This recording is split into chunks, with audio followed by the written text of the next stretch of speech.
বিসমুল্লাহির রহমানির রহিম। আমরা সবাই জানি চিয়া সিডকে সুপার ফুড বলে। আমরা সবাই এটা জানি। প্রাচীনকাল থেকেই চিয়া সিড খাবার প্রচলন রয়েছে, কারণ এতে অনেক বেশি পরিমাণে প্রোটিন, ক্যালসিয়াম রয়েছে। যেহেতু বর্তমানে স্বাস্থ্য নিয়ে আমাদের সচেতনতা বেড়েছে, তাই আমরা এই পুষ্টি নিয়েও মানুষের সচেতনতা বাড়ছে। ফলে অনেকে চিয়া বীজ থেকে আদর্শ খাবার হিসেবে ধরে থাকি আমরা। তাই আমাদের এটা খাওয়ার নিয়ম: চিয়া সিড থেকে শরীরের হৃদরোগের ঝুঁকি, কোলেস্টেরলের মাত্রা কমাইতে সাহায্য করে।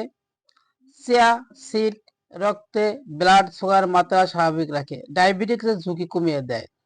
এ থেকে বর্জ্য পদার্থ বের করে গ্যাসের সমস্যা কমাইতে সাহায্য করে এবং ঘুম ভালো হয়। এগুলো শেষ করছি।